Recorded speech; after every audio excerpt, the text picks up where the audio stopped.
당신들은 우릴 버렸습니다. 폴란드 국방장관의 목소리가 떨렸습니다. 독일에 주문한 전차는 2년째 오지 않았고 미국은 계약서조차 보지 않았습니다.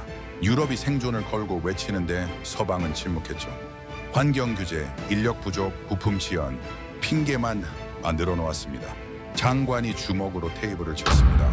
러시아 탱크가 다가오고 있습니다. 우린 지금 당장 무기가 필요합니다. 3년 후가 아니라 지금 말입니다. 2024년 나토 긴급회의. 80조 원 규모의 전력 공백 앞에서 장군들은 할 말을 잃었습니다. 독일 대표는 고개를 숙였고 프랑스는 침묵했죠. 그때였습니다. 회의실 구석에서 한 장교가 서류를 꺼냈습니다. 이걸 보십시오. 그가 떨리는 손으로 문서를 테이블에 올렸습니다. 납기 기한 8개월 신뢰도 97%입니다. 낯선 이름이 적혀 있었습니다. 영국 출신 군사전략가 리처드 호킨스는 그 순간을 기억합니다. 30년간 유럽 무기만을 신뢰했던 그가 처음으로 다른 선택지를 마주한 순간을요. 그리고 그 선택이 유럽의 운명을 바꿀 줄은 아무도 몰랐습니다. 잠깐만요. 좋아요. 한번 꾹 눌러주세요. 더 힘내볼게요. 자, 그럼 시작할게요. 유럽은 죽어가고 있었습니다. 시간이 없었죠. 2024년 2월 브뤼셀. 회의실 스크린에 숫자가 떴습니다. 즉시 출동 가능 포병 전력 40% 미만. 전차 작동률 35%. 80조 원 공백. 독일 납기 36개월. 3년입니다. 3년이면 전쟁은 끝나 있겠죠. 미국은 답하지 않았습니다. 회의실이 얼어붙었습니다. 그때 누군가 떨리는 목소리로 말했습니다. 한국이 있습니다. 저는 리처드 호킨스입니다. 나토 유럽 사령부 군사전략국에서 30년을 보냈죠. 한국 방산을 하청 수준이라 평가했던 사람입니다. 바로 접니다. 그래서 그날 회의실에서 한국이라는 단어를 들었을 때 저는 웃었습니다. 우리가 그 정도로 절박해졌단 말입니까? 러시아가 우크라이나를 침공한 뒤 모든 게 무너졌습니다. 유럽 각국이 무기를 우크라이나로 보냈죠. 그리고 깨달았습니다. 우리 창고가 텅 비었다는 걸 말입니다. 레오파르트 전차요? 절반이 고장났습니다. M109 자주포는 부품이 없어 움직이지 않았죠. 카이사르포는 포신이 닳아 교체가 필요했습니다. 나토 회원국 절반 이상이 즉시 투입 가능한 포병 전력 40% 미만이었습니다. 믿기 어렵겠지만 사실입니다. 우린 수십 년간 평화에 취해 있었던 겁니다. 그 대가가 80조 원이었습니다. 독일에 물었습니다. 언제 납품 가능합니까? 대답이 돌아왔죠. 36개월 후입니다. 3년이라는 겁니까? 독일 공장은 환경 규제로 가동률이 60%밖에 안 됐습니다. 믿을 수 없었습니다. 미국은 어떻습니까? 전화를 걸었습니다. 답이 없었죠. 그들도 우크라이나 지원으로 생산 라인이 막혀 있었습니다. 돈의 문제가 아니었습니다. 속도가 문제였죠. 회의실 공기가 무거워졌습니다. 장군들은 침묵했습니다. 프랑스 대표는 고개를 숙였죠. 영국 국방부 자문관은 한숨을 쉬었습니다. 그 순간 저는 처음으로 두려움을 느꼈습니다. 진짜 전쟁이 터지면 어떻게 하자는 겁니까? 폴란드 국방부 대표가 서류 하나를 테이블에 올렸습니다. K2 블랙팬서, K9 썬더. 한글로 쓰인 이름이었습니다. 한국제 무기였죠.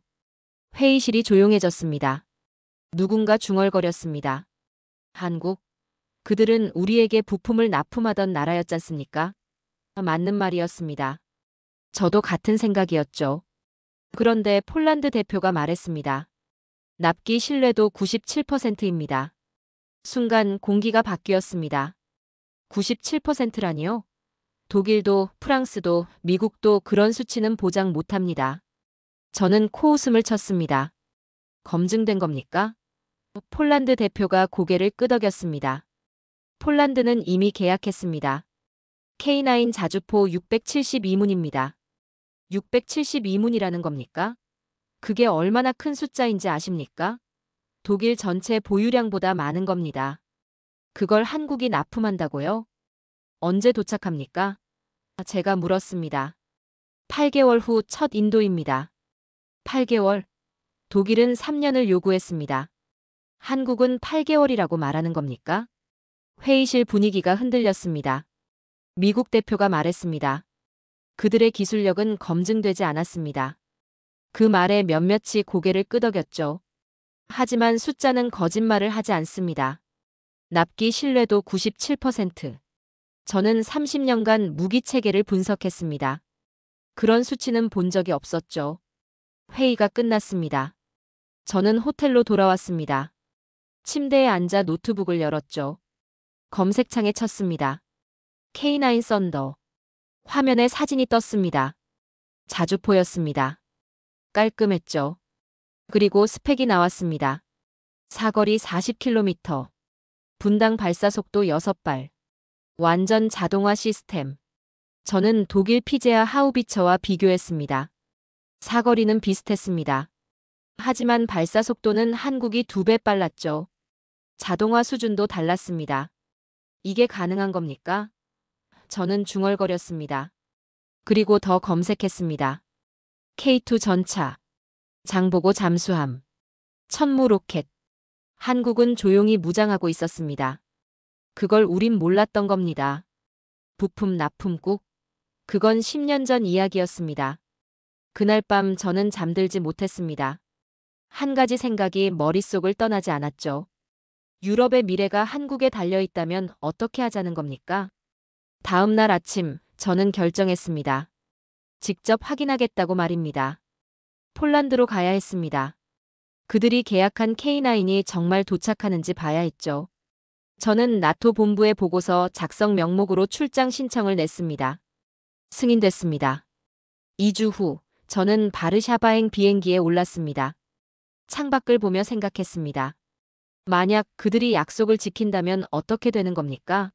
만약 한국이 정말 유럽을 무장시킬 수 있다면? 그 질문에 답하기 위해 저는 폴란드로 향했습니다. 바르샤바 군수창고. 2024년 3월이었습니다. 저는 폴란드 국방부의 초청을 받았죠. 직접 보시겠습니까? 그들이 물었습니다.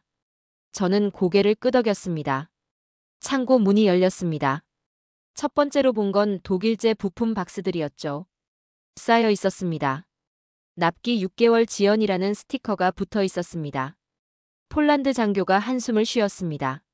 저걸 6개월째 기다리고 있습니다. 그 옆 창고로 갔습니다. 문이 열리자 저는 멈춰 섰습니다.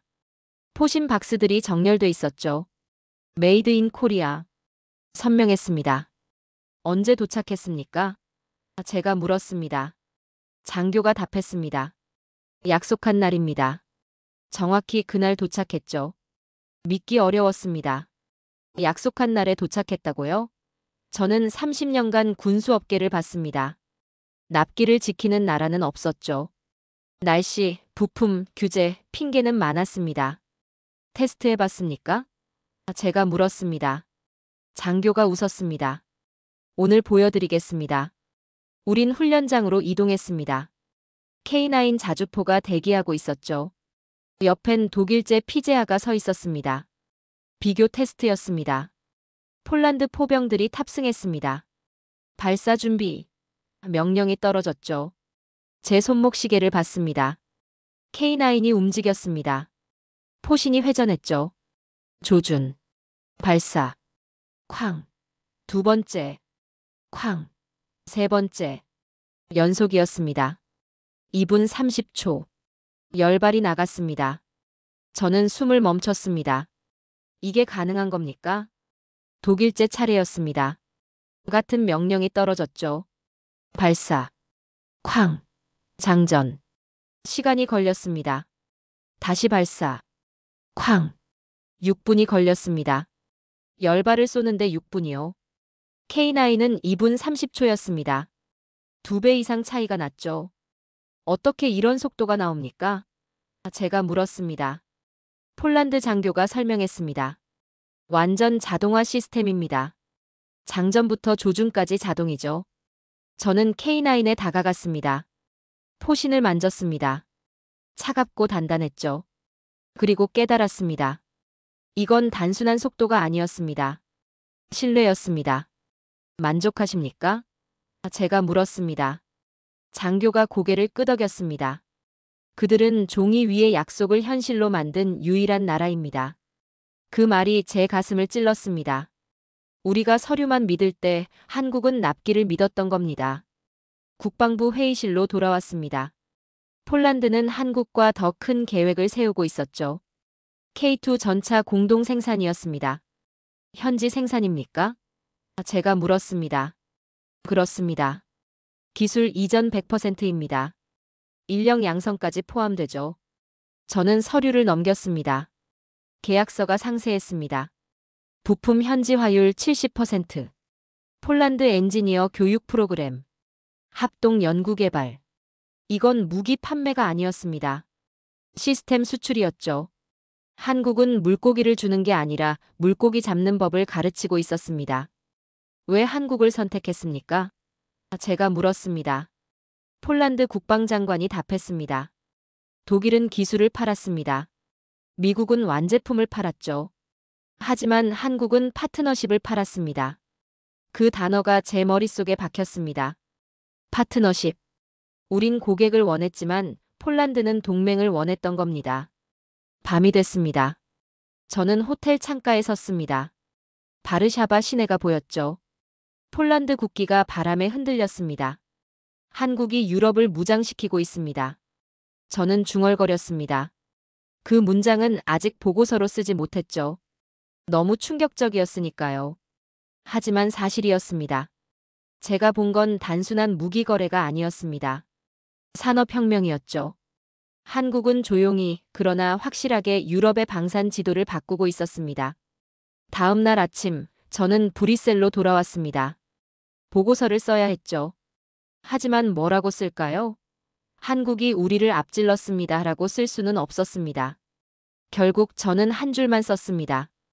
폴란드 모델은 성공적이다. 추가 분석 필요.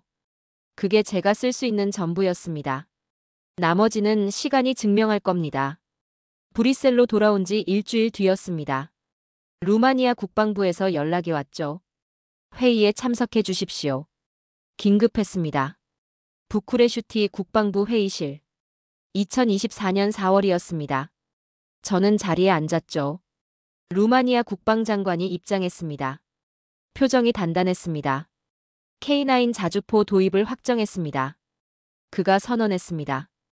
규모는 1조 4천억 원입니다. 회의실이 술렁였습니다. 1조 4천억이라는 겁니까? 루마니아 국방 예산의 3분의 1이었죠. 왜 한국입니까?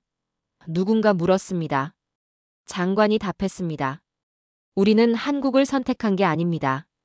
현실을 선택한 겁니다. 그 말이 회의실을 얼렸습니다. 현실이라니요? 장관이 계속했습니다. 독일은 3년을 요구했습니다.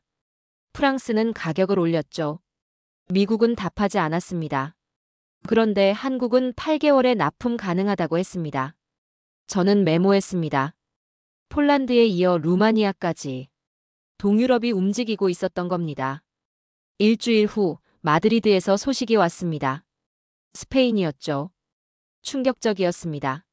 스페인 국방위원회가 이스라엘제 링스 로켓 시스템 계약을 취소했습니다. 그리고 한국 천무 시스템 도입을 검토한다고 발표했죠. 왜입니까? 저는 스페인 국방부 자문관에게 전화했습니다. 그가 답했습니다. 이스라엘은 3년 후 인도라고 했습니다. 한국은 8개월입니다. 선택이 아니라 생존이죠. 8개월과 3년. 그 차이가 계약을 뒤집었던 겁니다. 유럽 전역이 흔들리고 있었습니다. 하지만 회의론자들은 여전했죠. 한국 무기는 혹한에서 작동할까요? 스웨덴 대표가 물었습니다. 2024년 11월 스웨덴 북부 훈련장. 겨울 전장 시험이었습니다. 저도 참관했죠. 영하 28도. 바람이 매서웠습니다. 프랑스제 카이사르 자주포가 먼저 테스트 받았죠. 발사 준비. 그런데 포신이 얼어붙었습니다. 작동 불가였습니다. 독일제 피제아 차례였습니다. 엔진이 꺼졌죠. 시동이 걸리지 않았습니다. 기술진이 당황했습니다. 마지막이 K9이었습니다. 포병이 탑승했죠. 시동. 엔진이 돌아갔습니다. 포신 회전, 조준, 발사, 쾅. 완벽했습니다. 열발 연속 발사. 문제 없었죠. 어떻게 가능합니까? 스웨덴 장교가 물었습니다. 한국 엔지니어가 답했습니다. 영하 40도까지 작동 가능하도록 설계했습니다. 저는 눈 덮인 들판을 바라봤습니다. 유럽 무기는 멈췄습니다. 한국 무기는 움직였죠. 그게 답이었습니다. 그날 저녁 뉴스가 터졌습니다. 블룸버그였습니다. 헤드라인이 충격적이었죠. 한국, 유럽의 플랜 B이자 새로운 중심축. 파이낸셜 타임즈도 따라왔습니다. 한국 방산 유럽 시장 점유율 15% 돌파. 15%라는 겁니까? 2년 전만 해도 2%였습니다. 7배가 뛴 겁니다. 저는 호텔방에서 기사를 읽었습니다. 각국 반응이 나열돼 있었죠. 폴란드, 루마니아, 스페인, 스웨덴, 노르웨이, 핀란드. 모두 한국과 협상 중이었습니다. 이게 가능한 일입니까? 저는 중얼거렸습니다. 나토 본부에서 긴급 회의가 소집됐습니다. 유럽 각국 대표들이 모였죠. 주제는 하나였습니다. 한국 방산을 어떻게 볼 것인가. 독일 대표가 말했습니다. 우리 산업이 위협받고 있습니다. 프랑스 대표가 동의했죠. 시장을 지켜야 합니다. 하지만 폴란드 대표가 반박했습니다. 지킬 시장이 있습니까? 당신들은 납품도 못하면서요. 회의실이 조용해졌습니다. 폴란드 대표가 계속했습니다. 한국은 약속을 지킵니다. 그게 전부입니다. 저는 그 순간을 기억합니다. 유럽이 분열되고 있었죠. 과거를 붙잡는 자들과 미래를 선택하는 자들로 말입니다. 회의가 끝나고 저는 밖으로 나왔습니다. 브뤼셀 거리가 조용했죠. 하늘을 봤습니다. 이건 단순한 구매가 아닙니다. 저는 생각했습니다. 굴복입니다. 유럽이 한국에게 배우는 겁니다. 그리고 묘하게도 저는 자랑스러웠습니다. 기술은 국경을 넘을 때 강해진다는 걸 배웠으니까요. 브뤼셀 군비조달 회의. 2024년 12월이었습니다. 유럽 방산연합 긴급 소집이었죠. 저도 참석했습니다. 회의실 분위기가 차가웠습니다. 독일 라인메탈 대표가 입장했죠. 프랑스 탈레스 임원도 왔습니다. 미국 로키드 마틴 부사장까지. 서방 방산의 거물들이었습니다. 의제는 명확했습니다. 한국 방산의 유럽 진출을 어떻게 볼 것인가. 독일 대표가 먼저 입을 열었습니다. 한국은 전시 체계를 경험해보지 않았습니다. 목소리에 경멸이 섞여 있었죠. 미국 대표가 거들었습니다. 그들의 기술은 검증되지 않았습니다. 실전 데이터가 없죠. 회의장이 냉소로 가득 찼습니다. 프랑스 대표가 웃었습니다. 동유럽이 값싼 무기에 현혹된 겁니다. 저는 침묵했습니다. 하지만 속은 끓고 있었죠. 그들은 틀렸습니다. 완전히 틀렸습니다. 데이터를 보시겠습니까? 제가 말했습니다. 회의실이 조용해졌죠. 저는 노트북을 열었습니다. 프로젝터에 자료가 떴습니다. 폴란드 K9 배치 속도. 계약 후 8개월 만에 첫 인도. 그래프가 나타났습니다. 독일 피제안은 36개월입니다. 독일 대표의 표정이 굳었습니다. 루마니아 정비 효율 데이터입니다. 다음 슬라이드였습니다. K9 가동률 98%. 불량률 0.6%. 숫자가 스크린을 채웠습니다. 납기 신뢰도 97%. 품질 만족도 93.8%. 작전 준비 시간 2분 30초. 이게 실적입니다. 제가 말했습니다. 추측이 아닙니다. 회의실 공기가 무거워졌습니다. 프랑스 대표가 침묵했죠. 미국 대표는 고개를 숙였습니다. 독일 라인메탈 엔지니어가 벌떡 일어났습니다. 그건 값싼 인건비의 결과일 뿐입니다. 저는 그를 똑바로 봤습니다. 아니요. 제가 차분히 말했습니다. 그건 약속을 지키는 문화의 결과입니다. 그가 얼굴이 붉어졌습니다. 하지만 반박하지 못했죠. 더 보시겠습니까? 저는 다음 슬라이드를 넘겼습니다. 폴란드 오르카급 잠수함 사업입니다. 스크린에 비교표가 떴습니다. 독일 타입 212CD 대 한국 장보고 3배치. 수중 지속시간. 독일 18일. 한국 25일. 40% 향상입니다. 독일 대표가 뭔가 말하려 했습니다. 저는 계속했습니다. 작전 능력. 독일 대비 27% 향상. 소음도 15% 감소.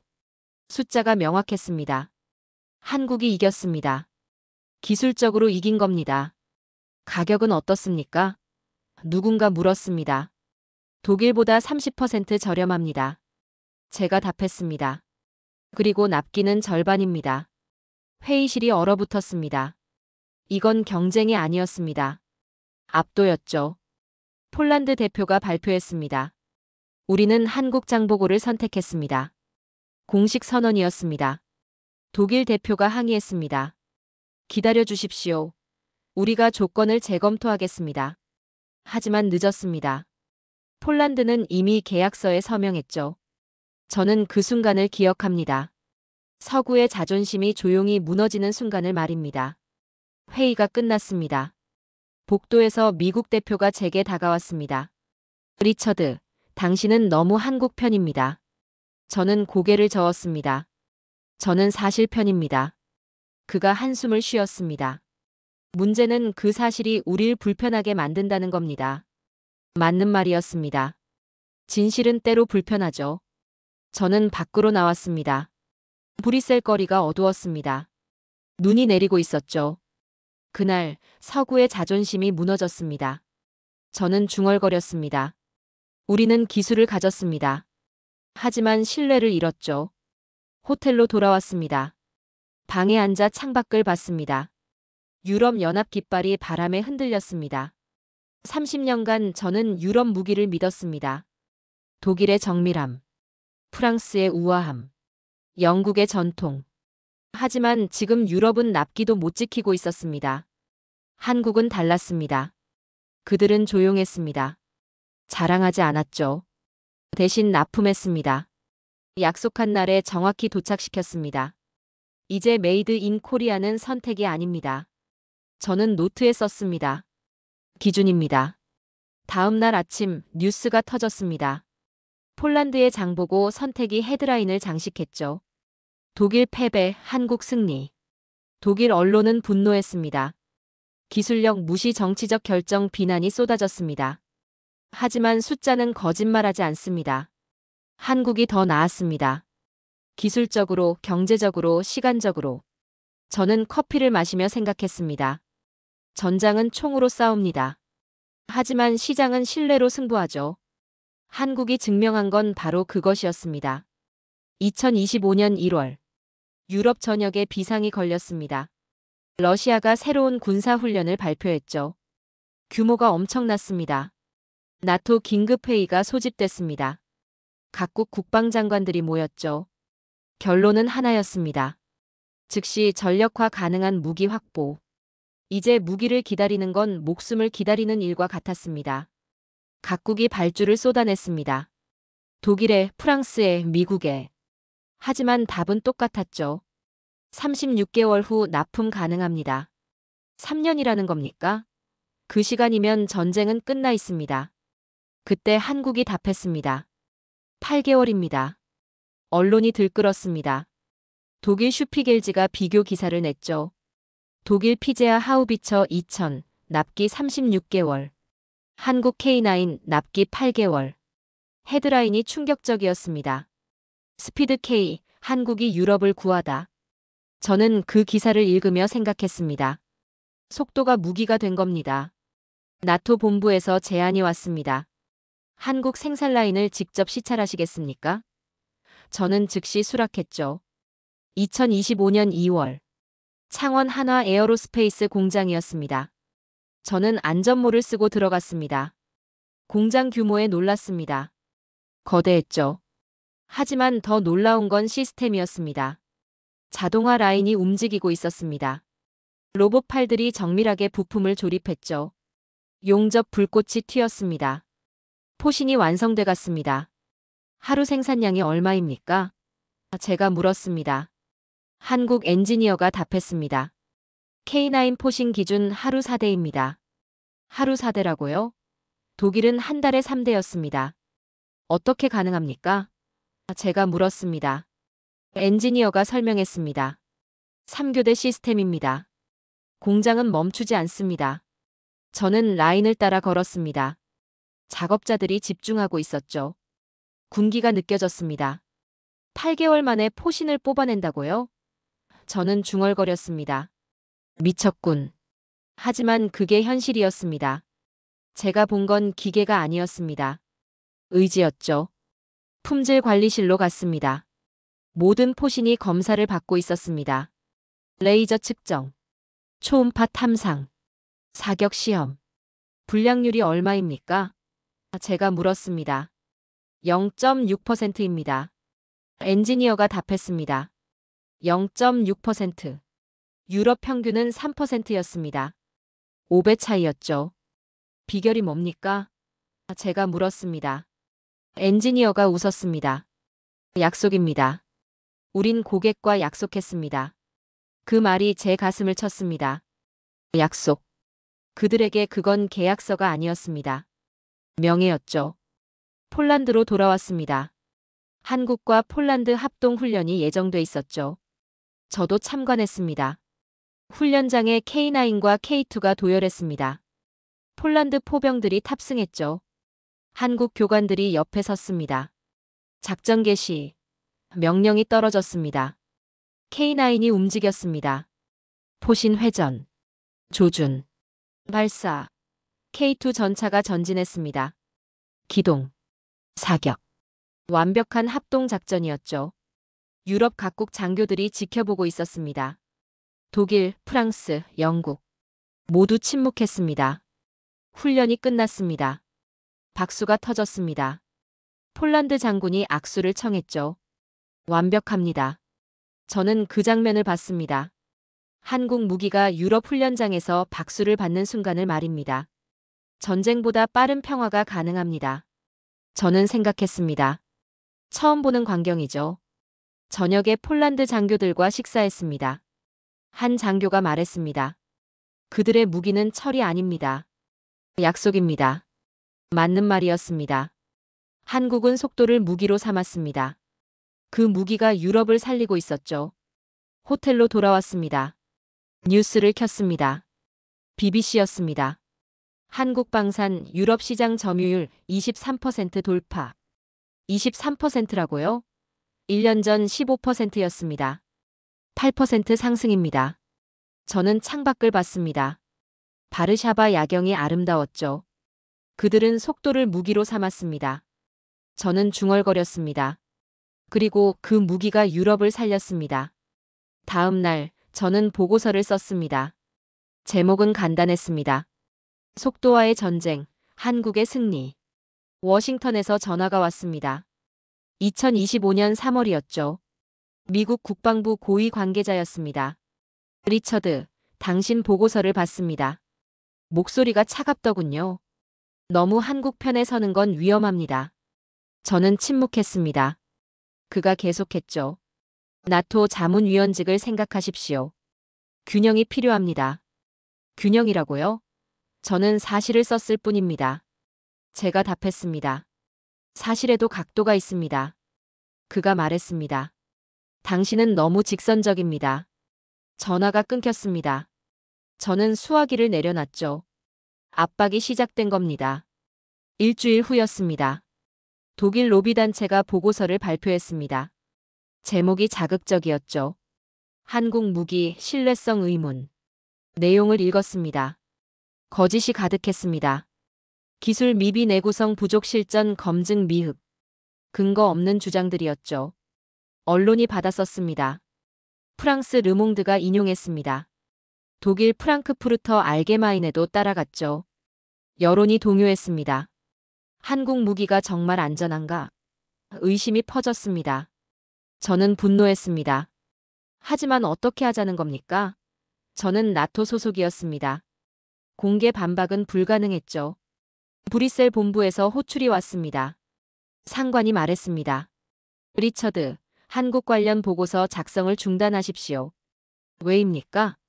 제가 물었습니다. 정치적 문제입니다. 그가 답했습니다. 독일과 프랑스가 불편해합니다. 불편하다고요? 진실이 불편합니까? 제가 반문했습니다. 리처드. 그가 한숨을 쉬었습니다. 당신은 군인입니다. 명령을 따르십시오. 저는 사무실로 돌아왔습니다. 책상에 앉았죠. 창밖을 봤습니다. 30년간 저는 나토를 섬겼습니다. 충성했죠. 하지만 지금 나토는 진실보다 정치를 택하고 있었습니다. 밤새 고민했습니다. 나토 자문위원직을 유지할까요? 아니면 한국 방산의 진실을 옹호할까요? 새벽 4시였습니다.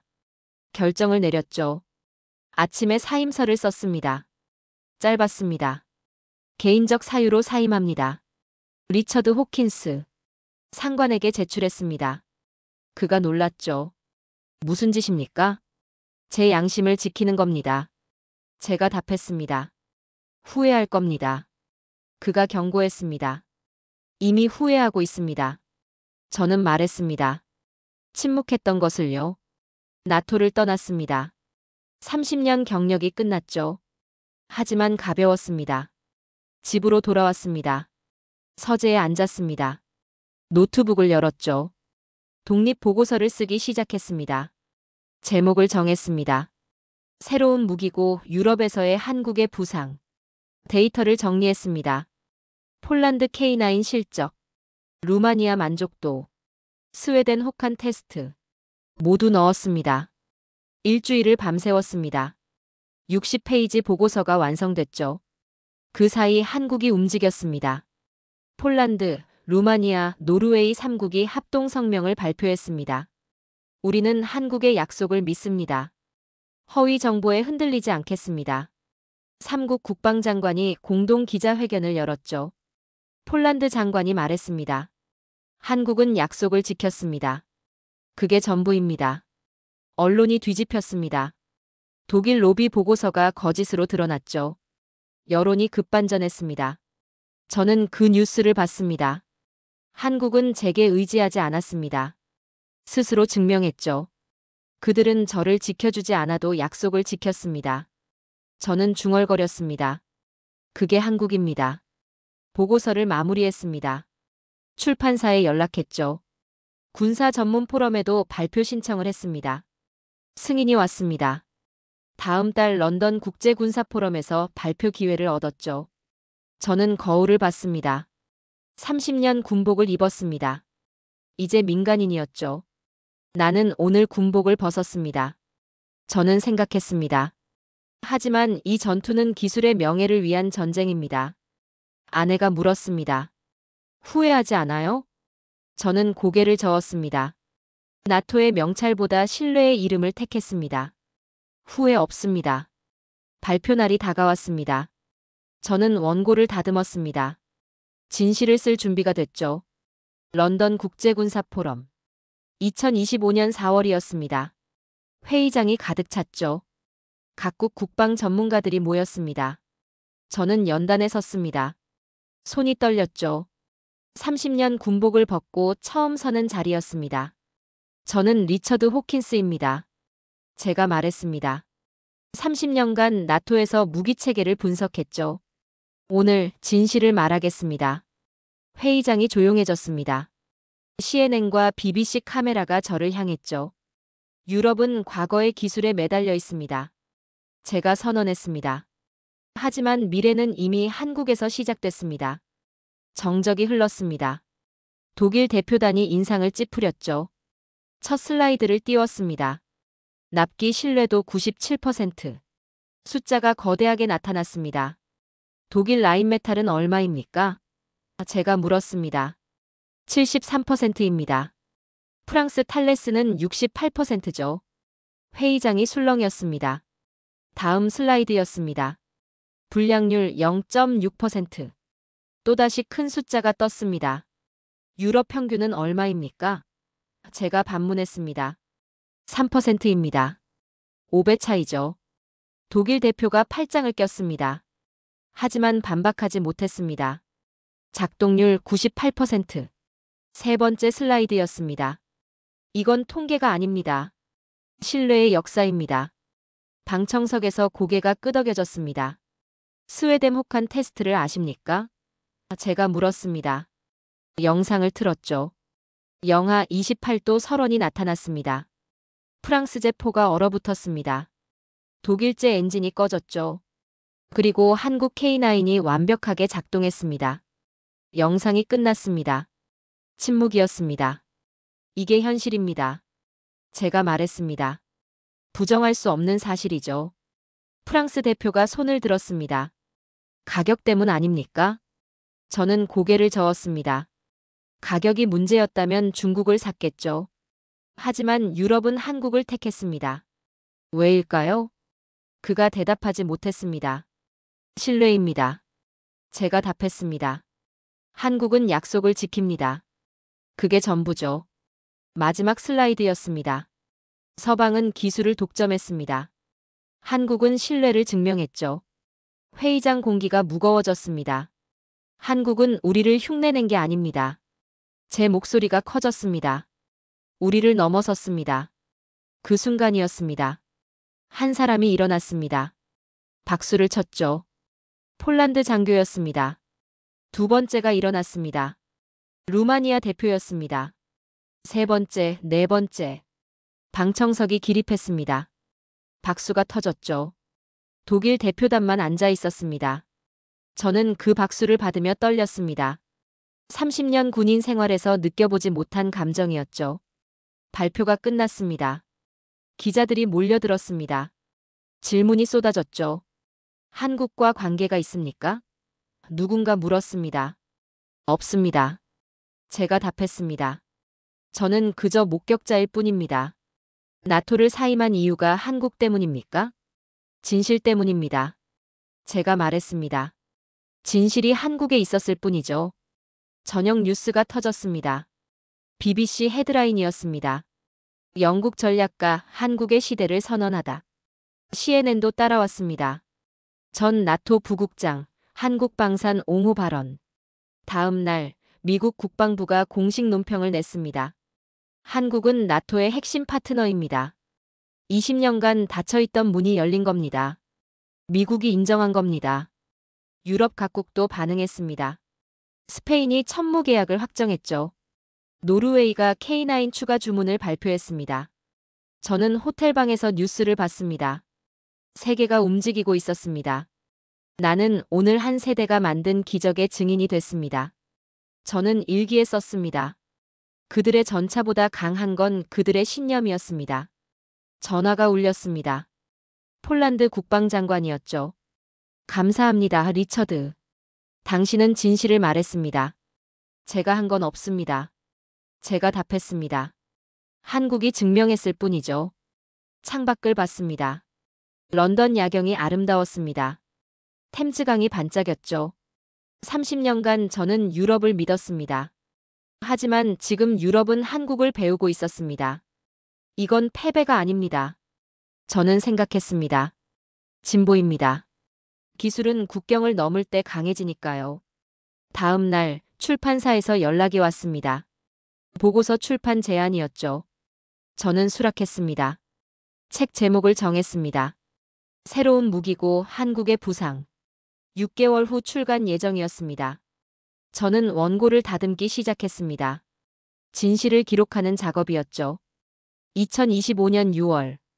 역사적인 날이었습니다. 브뤼셀 유럽연합 본부에서 조인식이 열렸죠. 폴란드, 루마니아, 스웨덴, 스페인, 노르웨이, 핀란드. 6개국 국방장관이 모였습니다. 한국 방위사업청장도 참석했죠. K-디펜스 산업동맹 공식 발족이었습니다. 저도 참관했습니다. 초대받았죠. 30년 군복을 벗은 민간인 자격이었습니다. 조인식이 시작됐습니다. 각국 장관이 서명했습니다. 플래시가 터졌죠. 폴란드 장관이 말했습니다. 이제 유럽의 무기 창고엔 한국산 강철이 자리했습니다. 박수가 터졌습니다. 저도 손뼉을 쳤죠. 가슴이 뜨거워졌습니다. 일주일 후 루마니아 부쿠레슈티로 날아갔습니다. K9 조립라인 완공식이었죠. 공장 앞에 섰습니다. 거대했습니다. 루마니아 한국 방산 합작 공장이라는 간판이 걸려 있었죠. 문이 열렸습니다. 조립 라인이 눈에 들어왔습니다. 루마니아 근로자들이 작업하고 있었죠. 한국 기술자들이 옆에서 지도했습니다. 한 루마니아 엔지니어가 K9 포신을 조립하고 있었습니다. 한국 기술자가 세심하게 가르쳤죠. 작업이 끝났습니다. 루마니아 엔지니어가 한국 기술자에게 악수를 청했습니다. 감사합니다. 선생님. 한국 기술자가 웃으며 답했습니다. 이젠 당신이 선생님입니다. 저는 그 장면을 봤습니다. 눈시울이 뜨거워졌죠. 루마니아 공장장이 제게 다가왔습니다. 이건 단순한 전차가 아닙니다. 그가 말했습니다. 우리의 미래입니다. 맞는 말이었습니다. 한국은 물고기를 준 게 아니었습니다. 물고기 잡는 법을 가르쳤죠. 완공식이 끝났습니다. 기자들이 저를 둘러쌌습니다. 인터뷰 요청이었죠. 당신은 이제 한국의 편입니까? 한 기자가 물었습니다. 저는 잠시 생각했습니다. 그리고 답했습니다. 아니요. 저는 진실의 편입니다. 그리고 그 진실이 한국에 있었습니다. 유럽이 졌다고 보십니까? 다른 기자가 물었습니다. 아닙니다. 제가 고개를 저었습니다. 유럽이 배웠습니다. 그게 승리죠. 공장 밖으로 나왔습니다. 하늘을 올려다봤습니다. 두 개의 깃발이 나란히 펄럭이고 있었죠. 태극기와 유럽연합 깃발이었습니다. 같은 바람에 흔들렸습니다. 나는 그 깃발을 보며 국경이란 단어의 의미를 잊었습니다. 저는 중얼거렸습니다. 저녁이 됐습니다. 부쿠레슈티 도심을 걸었습니다. 카페에 앉아 커피를 마셨죠. 30년 전 저는 영국 군인이었습니다. 유럽의 자존심을 믿었죠. 서방의 기술을 신뢰했습니다. 하지만 지금 저는 한국의 기술에서 인간의 신뢰를 받습니다. 그들은 싸우지 않고 승리했습니다. 납기 하나로, 품질 하나로, 약속 하나로 말입니다. 핸드폰이 울렸습니다. 출판사였죠. 리처드, 책이 베스트셀러 1위입니다. 놀랐습니다. 출간 2주 만이었습니다. 정말입니까? 유럽 전역에서 팔리고 있습니다. 편집자가 말했습니다. 사람들이 진실을 원합니다. 전화를 끊었습니다. 하늘을 봤죠. 별이 떠올랐습니다. 그들은 부품을 팔던 나라에서 미래를 파는 나라가 됐습니다. 저는 생각했습니다. 다음 날 런던으로 돌아왔습니다. 집 서재에 앉았죠. 책상 위에 K9 모형이 놓여 있었습니다. 폴란드 장교가 선물한 것이었습니다. 모형을 만졌습니다. 차갑고 단단했죠. 한 세대의 땀과 믿음이 세계의 지도를 바꿨습니다. 저는 중얼거렸습니다. 창밖을 봤습니다. 런던 거리가 평화로웠습니다. 유럽은 이제 안전합니다. 한국이 무장시켰으니까요. 약속을 지키는 나라가 지켜주니까요. 저는 노트를 펼쳤습니다. 마지막 문장을 썼습니다. 나는 영국 군인이었습니다. 유럽의 자존심을 믿었고 서방의 기술을 신뢰했습니다. 그러나 지금 나는 한국의 기술에서 인간의 신뢰를 받습니다. 그들은 싸우지 않고 승리했습니다. 납기 하나로, 품질 하나로, 약속 하나로. 그리고 그 약속이 지금 유럽의 심장을 다시 뛰게 만들었습니다. 펜을 내려놨습니다. 끝이었습니다. 30년 군인 생활. 1년의 진실 여행. 그 모든 게 이 문장으로 마무리됐죠. 저는 미소 지었습니다. 후회 없었습니다. 저는 옳은 편에 섰으니까요. 진실의 편에 말입니다.